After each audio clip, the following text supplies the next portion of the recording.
नमस्कार। इस वाली वीडियो के अंदर हमने ये देखना है कि बॉलीवुड कब उर्दूवुड बना और कैसे बना।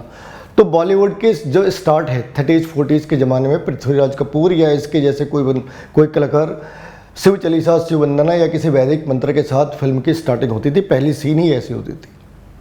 तो इनमें चेंज आना कब स्टार्ट हुआ? इनमें चेंज आना स्टार्ट हुआ जब यूसुफ खान नाम का बंदा आता है और वो दिलीप कुमार बनकर इंडस्ट्री के अंदर छिप जाता है। फिर दिलीप कुमार ने अपने जैसे बहुत सारे लोग क्रिएट करे जो हिंदू नाम से थे, जैसे अजीत, और इन लोगों ने धीरे धीरे एक इस्लामिक इकोसिस्टम क्रिएट करा। और जिस डर से दिलीप कुमार यूसुफ खान दिलीप कुमार बना था, उसने उस डर को ख़त्म करने की अपने उस ग्रुप के साथ पूरे स्क्रिप्ट लिखे। ये बहुत पहले डिसाइड हो गया था कि फिल्मों के अंदर तावीज़ कब लानी है, फिल्मों के अंदर अजान कब लाना है, फिल्मों के अंदर 786 का बिल्ला कब लाना है, पीके फिल्म कब बनानी है या पीके जैसी फिल्म कब बनानी है। ये कुछ स्पॉन्टेनियस चीज़ें नहीं थी, ये 50 साल 60 साल पहले डिसाइड हो गई थी चीज़ें। अब अगर आप देखोगे कि 60s में क्या था, भाई 60s में समाज बहुत ज़्यादा बदला नहीं था। पार्टीशन का दर्द अभी भी वैसा ही था, अभी भी जख्म से खून बाहर आ रहा था। तो लोग क्या कर रहे थे, उस दर्द को भूलना नहीं चाहते थे और उस दर्द की तरफ, उस दर्द से अभी वो जनरेशन थी जिसने उस दर्द को झेला था। तो हिंदू हीरो हुआ करते थे, हिंदू रीति रिवाज हुआ करते थे, सब कुछ हिंदुओं का था। बस हीरो के गले में या बाजू पे ताबीज़ होती थी। अगले 10 सालों के बाद में अजान भी आ गई फिल्म के अंदर। जब भी कोई वीरगति को प्राप्त होता तो अजान उसके बैकग्राउंड में बजती थी। और इन्होंने हमें एक शब्द दिया, शहीद। भाई शहीद का मतलब क्या होता है? कि अगर आप गूगल के ऊपर सर्च करो तो लिखा होता है person who die for the Islamic cause और इस्लामिक रिलीजन। मतलब इस्लाम के लिए मरने वाला व्यक्ति, उसे शहीद कहते हैं। तो बॉर्डर पे मरने वाला शहीद कैसे हुआ? और क्या, जब शहीद वर्ड नहीं था तो हमारे जो लोग मरते थे हम उन्हें क्या कहते थे? वीरगति। तो फिर ये वीरगति शब्द शहीद से कब से रिप्लेस हो जाते हैं? ये हिंदी फिल्मों ने करा और इनकी जो पूरी इकोसिस्टम है उसने करा।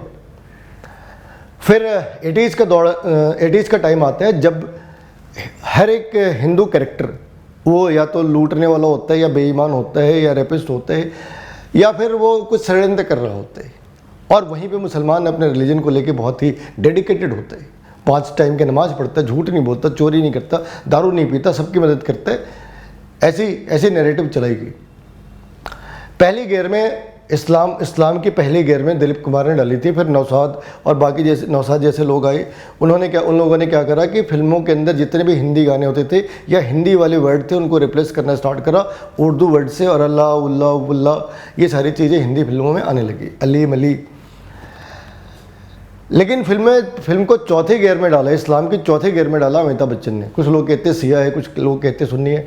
मेरी तो मासूमियत है, हमें तो पता नहीं कि सिया सुन्नी है या कुछ भी है, हमें तो ये भी नहीं पता उसका धर्म क्या है। जो भी हो, शोले फिल्म की स्क्रीन शॉट लगा रखी है, आप इसे बड़े ध्यान से देखो। इसके अंदर क्या होता है, शिव जी की प्रतिमा है, उसका यूज़ करते एक लड़की पटाने में। और वहाँ पर एक मुल्ले का लड़का मर जाता जिसे गब्बर सिंह लोग मार देते। तो गब्बर सिंह ने जिसे मारा होता है उसके बारे में वो जो AK हंगल ने जिस मौलवी का रोल करा है वो क्या कहते हैं। तो ये एजेंडा बहुत सालों से था, ये कोई आज से नहीं था, बहुत सालों से था। और आप ये मत सोचना कि ये सब कुछ स्पॉन्टेनियस था। एक बड़ी सिंपल सी बात है कि यहाँ पे जो 50-50 कोस दूर बच्चे जब रात को सोता नहीं तो माँ कहती है गब्बर सिंह आ जाएगा। ये जो डायलॉग है ये गब्बर सिंह के ऊपर किसने चिपका? सलीम जावेद ने चिपका। क्यों? क्योंकि ये डायलॉग हरी सिंह नलवा के ऊपर था। जब वो आज के पंजाब से अफगानिस्तान की तरफ लड़ने जाता था तो लोग ऐसा ही कहते थे कि सो जा बेटा, नहीं तो हरी सिंह नलवा आ जाएगा। अब आप ये देखो कि इनकी नसों के अंदर जिहाद कैसे फैला है, इनकी रगों के अंदर बहुत अंदर जिहाद कैसे फैला है। इन्होंने क्या करा, एक वैरियर, एक योद्धा के ऊपर जो बातें कही जाती थी वो एक गुंडे के ऊपर डाल दी। और फिर उस गुंडे के फादर का नाम क्या रखा? हरी सिंह। बस नलवा हटा दिया। क्यों हटाया? शायद ये सोचा हो कि लोग इसे कोरिलेट ना कर ले। हरी सिंह नलवा उसके डायलॉग है, सब कुछ है। तो ये इनके नसों के अंदर है। आप अगर सोच रहे कि सब कुछ स्पॉन्टेनियस है तो फिर आप पप्पू इतने मासूम हैं, पप्पू इतने इंटेलिजेंट हैं, ठीक है। फिर 90s का टाइम आता है जब हीरो मुस्लिम होगा और हीरोइन हिंदू होगी, ये फिक्स हो जाता है। तब ये भी फिक्स हो जाता है कि हिंदू जो सिंगर्स हैं वो यहाँ से गायब कर दिए जाएंगे। चाहे वो सोनू निगम हो, चाहे वो कुमार सानू हो, अभिजीत हो, सारे गायब हो जाएंगे और उनकी जगह फखरुद्दीन, नसरुद्दीन, मफलुद्दीन, ये सारे के सारे पाकिस्तान से इम्पोर्ट हो जाएंगे। असलम अली, मतलब अली, ये अली, वो अली। और फिर 2000 के बाद बैसिंग ऑफ हिंदुइज्म स्टार्ट हो जानी है। फिर पीके जैसी फिल्में बन जानी हैं, कॉन्सेप्ट आ जाना है। अब आप क्या कह सकते हैं, आप फिल्मों की बॉयकॉट करना चाहते हैं, बॉयकॉट कर लो, बिल्कुल कर लो, लेकिन इससे उनका कितना नुकसान होता है? उतना ही जितना हमारे पॉकेट से 1 रुपये गिर जाए। तो ये पैसे उनके हैं नहीं, ये पैसे उनके हैं नहीं, ये पैसे ड्रग्स और आर्म्स के हैं जो दाऊद इब्राहिम और उसके जैसे लोग लगाते हैं। और ड्रग्स और दाऊद इब्राहिम के लिए ये 200 करोड़ 300 करोड़ रुपए हमारे यहाँ हमारे पॉकेट के 25-50 पैसे जैसे है। वो हैं या गायब हो गए, जितना हमें फ़र्क पड़ जाता है उतना ही उन्हें फ़र्क पड़ जाता है।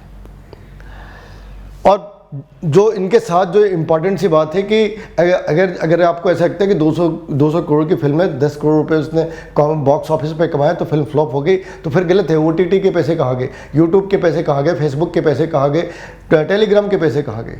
इन सारी जगहों से तो पैसे आते हैं ना।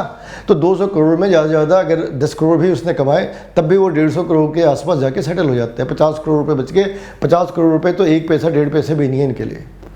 लेकिन आपको इस बॉयकॉट ट्रेंड को रिवाइव करना पड़ेगा, इसे कंटिन्यू करना पड़ेगा, क्योंकि हमने इनके पैसे के ऊपर अटैक अगर हम ना भी कर पाए, है ना, अगर हम इनकी फाइनेंशियली कमर ना तोड़ पाए, तब भी हम इसे डीमोटिवेट तो कर ही सकते हैं।